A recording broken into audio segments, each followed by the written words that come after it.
तो प्रश्न नंबर 3 को देखा जाएगा, जो आप लोग के 5 नंबर का आता है, 2+3 करके।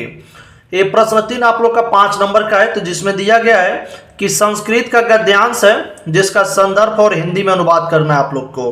तो इसका भी बनाने का ही ट्रिक है और आप लोग को इसका हिंदी में अनुवाद करना है, तो इसमें ज़्यादा कोई चिंता मत लीजिएगा, बस पढ़ करके चैप्टर का नाम देख लीजिएगा, उसके बाद से सारा हमारे ऊपर छोड़ दीजिएगा। हम आप लोग को जैसे बताएंगे वैसे आप लोग लिख दीजिएगा और 5 नंबर चुरा लीजिएगा।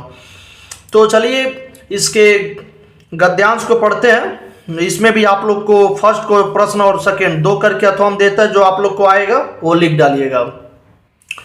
तो पढ़ते हैं संस्कृत का कि ऐसा नगरी भारतीय संस्कृते संस्कृत भाषाचा केंद्रम स्थलम अस्ति।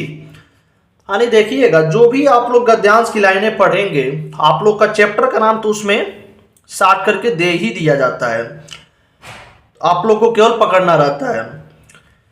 तो नेक्स्ट है कि इत एवं संस्कृत वाट पासे संस्कृत पेश आलोक सर्वत्र प्रसृत मुगल युवराज दारासिको आत्रगत्य भारतीय दर्शन शास्त्राणाम अध्ययनम अकरोत् सतेषां ज्ञानेन तथा प्रभावित अभवत यत् तेन उपनिषदाम अनुवाद पारसी भाषायां कारितः। ये आप लोग का गद्यांश की लाइन है संस्कृत का, अथवा वाला भी पढ़ते हैं, जो आप लोग को पकड़ में आएगा उसका लिखिएगा, तब तक संदर्भ आप लोग लिखते रहिए। अब नेक्स्ट वाले देखते हैं कि मानव जीवन से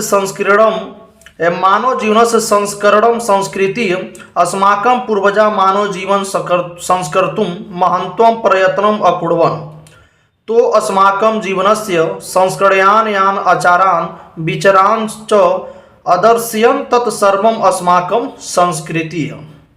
ये आप लोग का संदर्भ की लाइन, गद्यांश की लाइन है। तो चलिए हम फर्स्ट वाले को सॉल्व करते हैं, जो आप लोग को आएगा उसका सॉल्व कर लीजिएगा। तो सबसे पहले इसका संदर्भ लिखते हैं, तो आप लोग फिर इसको गद्यांश की लाइनें को पढ़ लीजिएगा, उसके बाद से इसके संदर्भ और हिंदी में अनुवाद करते हैं कि ऐसा नगरी भारतीय संस्कृति संस्कृत भाषाचा केंद्र स्थलम अस्ति इत एवं संस्कृत वाट पश्य संस्कृत आलोक सर्वत्र प्रसृत मुगल युवराज दारासिको अत्र गत्य भारतीय दर्शन शास्त्राणाम अध्ययनम अकरोत् सतेषां ज्ञानेन तथा प्रभावित अभवत् यत् तेन उपनिषदाम अनुवाद फारसी भाषायां कारितः। चलिए इसका संदर्भ लिखते हैं।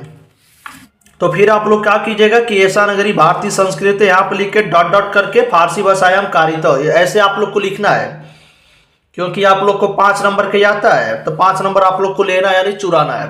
तो इसका संदर्भ लिखा जाएगा कि प्रस्तुत गद्यांश हमारी पाठ्य पुस्तक हिंदी के संस्कृत खंड में संकलित वाराणसी पाठ से उद्धृत है, यह वाराणसी पाठ से लिया गया है। बस इतना ही आप लोग को लिखना है, तो जिसमें से 2 नंबर आप लोग को इस पे मिलता है और 3 नंबर आप लोग को हिंदी में अनुवाद करने से मिलता है। तो चलिए एक बार और गद्यांश की लाइनें को पढ़ते हैं, फिर इसका अनुवाद देखते हैं। तो गद्यांश की लाइनें है कि ऐसा नगरी भारतीय संस्कृति संस्कृतम भाषायां केंद्र स्थलम अस्ति इत एवं संस्कृते वाटपस्य संस्कृते आलोक सर्वत्र प्रसृते मुगल युवराज दारासिको अत्रागत्य भारतीय दर्शन शास्त्राणाम अध्ययन अकरोत्। तो ऐसा नगरी भारतीय संस्कृति संस्कृत भाषायां केंद्र स्थलम अस्ति, यानी इसका सटीक मेंसर यहाँ पे है हिंदी में अनुवाद करके कि यह नगरी भारतीय संस्कृति और संस्कृत भाषा का केंद्र स्थल है। जो यह नगरी है वाराणसी की, यह नगरी भारतीय संस्कृति और संस्कृत भाषा के केंद्र स्थल है। यहीं से संस्कृत साहित्य और संस्कृत का प्रकाश सभी जगह से फैला हुआ है। यहीं से संस्कृत साहित्य और संस्कृत का प्रकाश सभी जगह फैला है। मुगल युवराज दारासिको ने यहाँ आकर भारतीय दर्शन शास्त्रों का अध्ययन किया है। तो इतना आप लोग का हो गया। दारासिको भारतीय दर्शनम शास्त्राणाम अध्ययन अकरोत् सतेषां ज्ञानेन तथा प्रभावित अभवत यत् तेन उपनिषदाम अनुवाद फारसी भाषायां कारितः। चलिए इसको पूरा देख लेते हैं। यानी मुगल युवराज दारासिको ने यहाँ आकर भारतीय दर्शन शास्त्रों का अध्ययन किया था।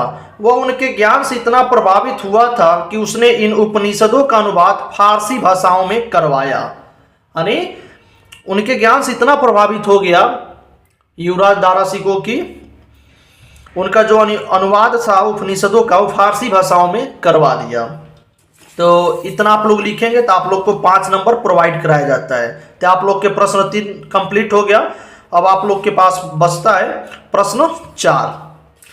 प्रश्न 4 अब आप लोग के पास आ गया। तो प्रश्न 4 को देखा जाएगा, जो ये भी आप लोग के 5 नंबर का पूछा जाता है और बहुत ज़्यादा इंपॉर्टेंट है। इसमें भी आप लोग को 2 नंबर संदर्भ में दिया जाता है और 3 नंबर हिंदी में अनुवाद में दिया जाता है। जो संस्कृत का श्लोक होता है, पद्यांश होता है संस्कृत के श्लोक ही, यानी दिए गए संस्कृत पद्यांश में किसी एक का संदर्भ सहित हिंदी में अनुवाद कीजिए। ये भी आप लोग को 5 नंबर का ही आता है। तो चलिए, इसमें भी 2 क्वेश्चंस आता है, जो आप लोग को आएगा वही लिख दीजिएगा और दोनों की याद करने की कोशिश कीजिएगा। तो प्रथम देखते हैं कि मानम हित्वा प्रियो भवति, क्रोधम हित्वा न सोचति, कामम हित्वा अर्थवान भवति, लोभम हित्वा सुखी भवेत्। और नेक्स्ट है कि सर्वे भवन्तु सुखिनः, सर्वे सन्तु निरामया, सर्वे भद्राणि पश्यन्तु मा कश्चित् दुख भाग भवेत्।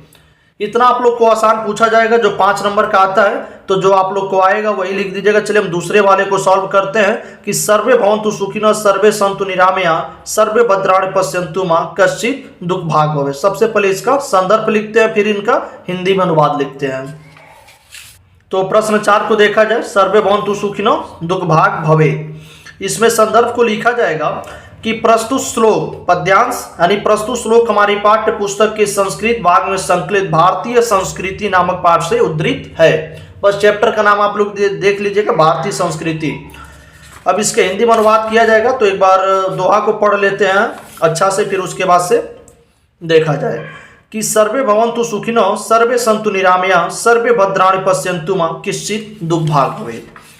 तो इसका हिंदी में अनुवाद किया जाएगा कि सभी मनुष्य सुखी हों, सभी निरोगी हों और सभी का कल्याण देखें या पाएं और कोई भी दुख का भागी न हो।